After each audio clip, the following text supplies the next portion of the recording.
Hello, good evening, students. In previous class, part 2, in the chapter of change in profit sharing ratio among existing partner, में आपको types of goodwill, इसके बाद sacrificing ratio, gaining ratio और valuation of goodwill में average profit method आपको बताया गया है, समझाया गया है. Then dear friends, in today class part 3 in the same chapter change in profit sharing ratio among existing partner, इसमें हम वैल्यूएशन ऑफ गुडविल का जो एक method of average profit method पढ़ चुके हैं, उसके आगे जैसा कि आपको पार्ट 2 में पिछले क्लास में बताया गया था कि there are 4 methods to calculate value of goodwill. Goodwill निकालने के 4 मेथड हैं. पहला है आपका एवरेज प्रॉफिट मेथड, दूसरा है जो आपको पिछले क्लास में बता दिया गया है, इसके बाद है super profit method, capitalization method और एन्युटी मेथड जो क्लास 12 सिलेबस में जनरली नहीं आता है लेकिन ग्रेजुएशन वगैरह में आता है. तो आज हमको देखना है गुडविल निकालने का जो सेकेंड मेथड है super profit method. Super profit method से गुडविल कैसे निकालते हैं इसको आप समझिए. तो ये आता है super profit method. Dear students, goodwill निकालने के लिए जब सुपर प्रॉफिट मेथड आप इस्तेमाल करते हैं तो सुपर प्रॉफिट मेथड में सबसे पहले आप समझिए गुडविल का जो फॉर्मूला होता है या प्रॉपर्टी है वो आपका होता है super profit into number of year purchase. अब समझना है सुपर प्रॉफिट क्या होता है. सुपर प्रॉफिट को फॉर्मूले में लिखकर भी बताया जा सकता है, लेकिन अगर आप छोटे बच्चे की तरह से कार्टून पिक्चर अगर देखते हैं, मूवी वगैरह देखते हैं, तो आप सुपरमैन की मूवी देखते हैं. तो सुपरमैन क्या होते हैं? सुपरमैन सीरीज में आप स्पाइडरमैन या ऋतिक रोशन की क्रिस वगैरह भी मूवी देखे हैं, सब सुपरमैन है. सुपरमैन का मतलब होता है कि एक नॉर्मल इंसान के कंपैरिजन अगर किसी इंसान में कुछ ज़्यादा पावर है तो उसको हम बोलते हैं सुपरमैन. अब यहाँ पर आता है सुपर प्रॉफिट. सुपर प्रॉफिट का मतलब होता है कोई भी बिजनेस अपने नॉर्मल प्रॉफिट के कंपैरिजन ज़्यादा प्रॉफिट अगर जनरेट करता है तो जो एक्सेस प्रॉफिट आती है उसको हम बोलते हैं सुपर प्रॉफिट. यानी कि सुपर प्रॉफिट का जो फॉर्मूला होता है super profit equal to average profit minus normal profit. यानी एक नॉर्मल प्रॉफिट के कंपैरिजन जितना भी प्रॉफिट ज़्यादा है यानी excess of average profit over normal profit, इसको हम बोलते हैं सुपर प्रॉफिट. एवरेज प्रॉफिट कैसे आप कैलकुलेट करेंगे ये आपको पता है, पिछले वीडियो में आप एवरेज प्रॉफिट मेथड में जान चुके हैं. अब आता है आपका नॉर्मल प्रॉफिट. तो बच्चों नॉर्मल प्रॉफिट का जो फॉर्मूला होता है ये होता है capital employed into normal rate divided by 100. अब अगर कैपिटल इम्प्लॉयड नहीं पता है तो कैपिटल इम्प्लॉयड कैसे कैलकुलेट किया जाएगा? मेरे ख्याल से सुपर प्रॉफिट मेथड में जो सबसे इंपॉर्टेंट है या जहाँ ज़्यादा से ज़्यादा बच्चे गलती करते हैं तो बच्चे गलती करते हैं कैपिटल इम्प्लॉयड को समझने में. तो आप कैपिटल इम्प्लॉयड को अच्छे तरीके से समझिए.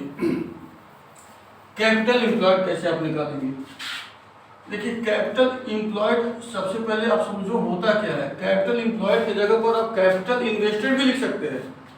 कैपिटल इम्प्लॉयड या कैपिटल इन्वेस्टेड का मतलब होता है पार्टनर का टोटल हिस्सेदारी जो फर्म में है. तो सबसे पहली बात है कि एवरेज स्टूडेंट को भी इतना समझ में आ गया टोटल हिस्सेदारी का मतलब टोटल कैपिटल तो हो ही गया. तो कैपिटल इम्प्लॉयड में सबसे पहले पार्टनर की जो टोटल कैपिटल है इसको आप ले लेंगे. इसके बाद जितने भी जो अनडिस्ट्रीब्यूटेड रिजर्व है या प्रॉफिट है या लॉस है उसमें भी पार्टनर की हिस्सेदारी होते हैं.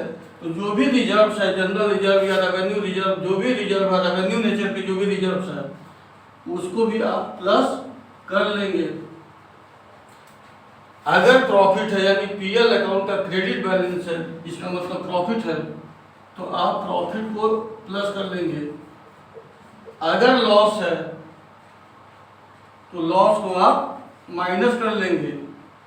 और कोई अदर फिक्टिशियस एसेट है, याद रखिए debit balance of PL account या जिसको हम लॉ समझते हैं, वो भी फिक्टिशियस एसेट का एग्जाम्पल है। लेकिन इसके अलावा कोई और भी फिक्टिशियस एसेट है, जैसे एडवर्टीजमेंट सस्पेंस अकाउंट हो गया या केवल सस्पेंस अकाउंट हो गया, उसको भी आप माइनस करेंगे जो अदर फिक्टिशियस एसेट्स है। ये तो हो गया कैपिटल एम्प्लॉयड निकालने का पहला फॉर्मूला। इसके बाद कैपिटल एम्प्लॉयड निकालने के और भी कुछ प्रॉपर्टी है। जैसे अगर आपको टोटल एसेट या टोटल लायबिलिटी पता है, और आप सबको पता है कि एसेट और लायबिलिटी का टोटल बराबर होता है। अगर हमको टोटल एसेट या टोटल लायबिलिटी पता है और एक्सटर्नल लायबिलिटी पता है, ब्रॉडली लायबिलिटी दो तरह के होते हैं, इंटरनल लायबिलिटी और एक्सटर्नल लायबिलिटी, यानी internal liability plus external liability equal to total liability. और बेटा इंटरनल लायबिलिटी ही कैपिटल एम्प्लॉयड होता है। तो अगर आपको टोटल एसेट्स या टोटल लायबिलिटी पता है, दोनों की वैल्यू बराबर ही हो, तो उसमें से आप एक्सटर्नल लायबिलिटी लेस कर देते हैं तो भी आपको कैपिटल एम्प्लॉयड मिल जाएगा। इसके बाद तीसरा फॉर्मूला आप देख लीजिए, इसी को ब्रेक करके। एसेट आपके बेसिकली होते हैं दो तरह के, तो टोटल एसेट में आपके दो ही आते हैं, दो ही तरह के एसेट होते हैं, नॉन करेंट एसेट और करेंट एसेट। तो टोटल एसेट के जगह पर दो अलग अलग फॉर्मूला लिखने का तरीका है, कॉन्सेप्ट सिंगल। टोटल एसेट की जगह अगर हम लिख देते हैं non current asset plus current assets, ये दोनों मिलकर टोटल एसेट हो गया, माइनस एक्सटर्नल लायबिलिटी। या कहीं कहीं क्वेश्चन में एक्सटर्नल लायबिलिटी ना देकर के करेंट लायबिलिटी या करेंट लायबिलिटी का कोई एग्जांपल दिया है तो आप उसको एक्सटर्नल लायबिलिटी मान लेंगे। ये भी सेम चीज है, ये भी कैपिटल एम्प्लॉयड निकालने का ही प्रॉपर्टी है। इसके बाद एक और कॉन्सेप्ट अपने दिमाग में रखिए, ये कॉन्सेप्ट है वर्किंग कैपिटल का। वर्किंग कैपिटल इक्वल टू होता है current asset minus current liability. तो जरा गौर से देखिए इस फॉर्मूले को। ये कैपिटल एम्प्लॉयड निकालने का फॉर्मूला है non current asset plus current asset minus external liability यानी कि करेंट लायबिलिटी।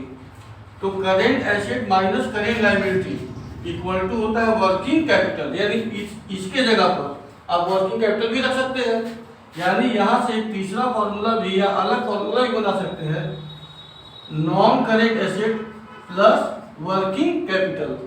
ये भी आपका कैपिटल एम्प्लॉयड का फॉर्मूला होगा। तो ये बच्चों सुपर प्रॉफिट मेथड है, यानी सुपर प्रॉफिट मेथड में गुडविल निकालने का जो प्रॉपर्टी आपको बताया गया है, super profit into number of year purchase, जिसमें सुपर प्रॉफिट कैसे आप कैलकुलेट करेंगे आपको बताया गया है। सुपर प्रॉफिट के लिए एवरेज प्रॉफिट में से नॉर्मल प्रॉफिट आप माइनस कर देंगे, बाकी नॉर्मल प्रॉफिट कैसे निकाला जाएगा आपको वो बताया गया है। अब अगला आता है आपका गुडविल निकालने का कैपिटलाइजेशन मेथड।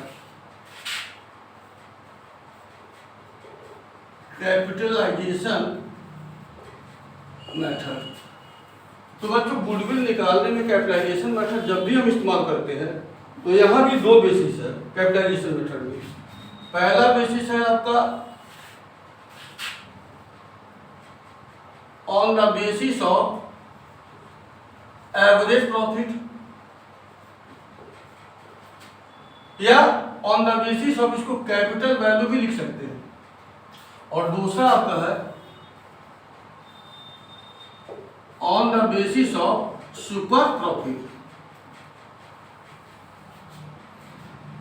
यानी कैपिटलाइजेशन मेथड दो चीजों पर बेस्ड है, on the basis of super profit in capitalization method या on the basis of average profit. अब आप आइए on the basis of super profit in capitalization method. यहाँ जब आप गुडविल निकालते हैं तो गुडविल निकालने का फॉर्मूला होता है super profit divided by normal rate, यानी मिला जुलाकर देखें तो केवल आपको सुपर प्रॉफिट ही निकालना है, बाकी नॉर्मल रेट आपको क्वेश्चन में मिलेगा। अब एक बार दिमाग में बैठा लो, मान लेते हैं आप कैपिटलाइजेशन मेथड से गुडविल आप निकाल रहे हैं on the basis of super profit. Super profit आप निकाल चुके हैं, मान लेते हैं 5000 आ रहा है और नॉर्मल रेट है 10%।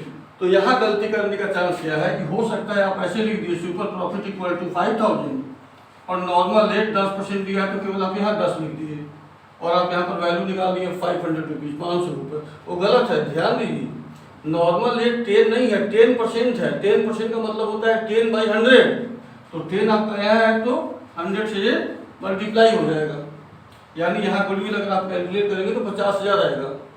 हम चाहें तो फॉर्मूले में ऐसे लिख सकते हैं super profit by normal rate into 100, लेकिन अगर इंटू 100 हम लिख रहे हैं तो ये टेक्निकली या मैथमेटिकली गलत हो जाएगा, क्योंकि नॉर्मल रेट ऑलरेडी परसेंटेज में दिया होता है तो 100 से तो ऊपर मल्टीप्लाई होगा ही होगा। तो बच्चों ये हो गया आपका गुडविल निकालने का capitalization method on the basis of super profit. अब आप आइए on the basis of average profit in capitalization method how you can calculate value of goodwill. तो यहाँ जब आप गुडविल निकालते हैं तो गुडविल निकालने का यहाँ फॉर्मूला होता है total capital value minus net assets, total capital value minus net assets. अब टोटल कैपिटल वैल्यू कैसे निकालेंगे? टोटल कैपिटल वैल्यू निकालने से पहले एक सिंपल सा एग्जांपल आपको बोलेंगे, आप इसको समझिए, फॉर्मूला अपने आप डेवलप कर लेंगे। अगर आपसे पूछा जाए कि आप कोई भी बिजनेस करते हैं और आपको अपने बिजनेस में 10,000 रुपये प्रॉफिट हुआ है, प्रॉफिट आपको हुआ है 10,000 रुपये और 10% के रेट से प्रॉफिट हुआ है, यानी कि आपको अपने बिजनेस में 10% के रेट से 10,000 रुपये 10,000 रुपीज प्रॉफिट हुए हैं, तो आपने बिजनेस में कैपिटल कितना लगाया हुआ है? तो 90% से ज़्यादा बच्चे ऐसे ही बता देंगे सर 1 लाख रुपए लगाया है। तो जो 1 लाख रुपए लगाया है यही तो कैपिटल वैल्यू हुआ, यही चीज आप निकाल रहे हैं। 10% के रेट से अगर आप 10,000 रुपये प्रॉफिट निकाल रहे हैं तो ये आपका हो गया प्रॉफिट 10,000, 10% के रेट से 10 इंटू 100, अगर इसको आप सॉल्व करेंगे तो 1 लाख हुआ। तो अब इसको फॉर्मूले में कैसे लिखवाया जाएगा? ये जो 10,000 है ये क्या है? प्रॉफिट है, और ये 10% क्या है? नॉर्मल रेट है। तो टोटल कैपिटल वैल्यू का फॉर्मूला होता है average profit divided by normal rate. 100 यहाँ भी मल्टीप्लाई हो जाएगा ऊपर, क्योंकि रेट यहाँ परसेंटेज में दिया होता है। तो बच्चों ये आपके इस चैप्टर का सबसे इम्पोर्टेंट टॉपिक माना जा सकता है, क्योंकि बोर्ड एग्जामिनेशन में अगर क्लास 12 स्टूडेंट है तो आता ही आता है। बाकी जो बीकॉम वगैरह के भी स्टूडेंट हैं, अगर ये टॉपिक है तो अक्सर उनमें भी पूछा जाता है। तो ये आपका हो गया कैपिटलाइजेशन मेथड। अब इसके बाद एक और मेथड है गुडविल कैलकुलेट करने के लिए, जिसको हम बोलते हैं एन्युटी मेथड। अब एन्युटी मेथड से हम गुडविल कैसे निकालेंगे, ये क्लास 12 स्टूडेंट के लिए नहीं है, क्लास 12 के ऊपर के जो स्टूडेंट हैं उनके लिए एन्युटी मेथड आता है। एन्युटी मेथड, एन्युटी मेथड भी बच्चों सुपर प्रॉफिट पर ही बेस्ड है। एन्युटी मेथड से जब भी आप गुडविल निकालने जाएंगे तो आपको अपने फर्म के 1 रुपए का प्रेजेंट वैल्यू पता होना चाहिए, यानी 1 रुपए की वैल्यू हमारे बिजनेस में क्या है। तो हो सकता है प्रेजेंट वैल्यू 1 से कम हो या 1 से ज़्यादा हो। तो यहाँ 2 केस है, हो सकता है present value is greater than 1, या हो सकता है present value is less than from 1। तो बच्चों अगर प्रेजेंट वैल्यू 1 से ज़्यादा है तब यहाँ गुडविल का फॉर्मूला हो जाएगा super profit into present value, और अगर प्रेजेंट वैल्यू 1 से कम है तब यहाँ गुडविल का फॉर्मूला हो जाएगा super profit divided by present value. तो बच्चों ये हमारा टॉपिक जो वैल्यूएशन ऑफ गुडविल था ये कंप्लीट हो रहा है। अब जो नया टॉपिक है, अब एक और टॉपिक हम लोग आज की क्लास में कंप्लीट करेंगे। अब हमारे पास 3 टॉपिक बचे हैं और तीनों ही अकाउंटिंग ट्रीटमेंट से रिलेटेड है। पहला है accounting treatment for the goodwill, जो आपको पार्ट 1 में बताया गया था। इसके बाद accounting treatment for the balance of reserve और PL account and accounting treatment for the revaluation of assets and liability. तो इस क्लास में एक जो पहला अकाउंटिंग ट्रीटमेंट है, accounting treatment for the goodwill, बहुत आसान है, 2 लाइन का है, केवल आप इसको समझ सकते हैं। तो बच्चों on the time of change in profit sharing ratio among existing partner में जब अकाउंटिंग ट्रीटमेंट की हम बात करते हैं अकाउंटिंग फॉर गुडविल, तो याद रखिए। और ये जो ट्रीटमेंट आप पढ़ रहे हैं, जो कॉन्सेप्ट यहाँ पर है, वो आने वाले जो चैप्टर है, एडमिशन है, चाहे रिटायरमेंट है, चाहे डेथ है, ये कॉन्सेप्ट हर जगह वहाँ पर अप्लाई होगा। तो याद रखिए बस एक एंट्री, जब भी गुडविल का अकाउंटिंग ट्रीटमेंट आपको change in profit ratio among existing partner में आएगा, तो बस एक एंट्री है, gaining partner capital account debit to sacrificing partner capital account. यानी सबसे पहले आपको गेनिंग रेशियो और सेक्रीफाइसिंग रेशियो निकालना है, और जो भी गेनर होगा उसको डेबिट आप कर देंगे, और जो सेक्रीफाइसिंग पार्टनर होगा उसको आप क्रेडिट कर देंगे। और जब अमाउंट आप यहाँ डालना है तो टोटल गुडविल में गेनिंग रेशियो या सेक्रीफाइसिंग रेशियो को मल्टीप्लाई करके दिखाएंगे। जैसे मान लेते हैं दो पार्टनर है, एक्स और वाई, एक्स गेन किया 1/10, डेफिनेटली वाई सेक्रीफाइस किया होगा 1/10, और टोटल गुडविल मान लो दिया है 1 लाख रुपए, एक्स गेन कर रहा है तो यहाँ पर आप एक्स कैपिटल अकाउंट डेबिट कर दिए और वाई को क्रेडिट कर दिए। अब एक्स गेन कर रहा है 1/10, तो टोटल गुडविल है आपका 1 लाख रुपए, 1 लाख का 1/10, 10,000 आप यहाँ दिखाएंगे, 10,000 क्रेडिट साइड में दिखाएंगे। ये हो गया।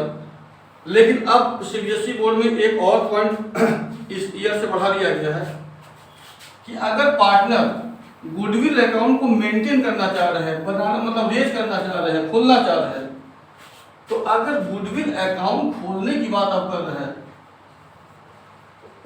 गुडविल अकाउंट अगर खोला जा रहा है तो यहाँ पर दो बातें आपको समझना है। सबसे पहले कि जब गुडविल अकाउंट आप खोलेंगे, ओपन करेंगे या रेज करेंगे, तब क्या एंट्री होगा? गुडविल अकाउंट ओपन करेंगे या रेज करेंगे या मेंटेन करेंगे, तब क्या एंट्री होगा? और जब गुडविल अकाउंट को क्लोज किया जाएगा, बंद किया जाएगा या राइट ऑफ किया जाएगा, तब क्या एंट्री होगा? तो बच्चों जब गुडविल अकाउंट खोलेंगे आप, तो यहां एंट्री हो जाएगा गुडविल अकाउंट डेबिट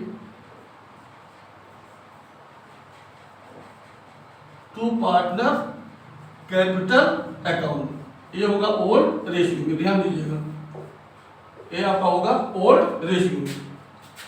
और जब गुडविल अकाउंट को आप बंद करेंगे तब यहां एंट्री हो जाएगा old partner capital account debit to goodwill account,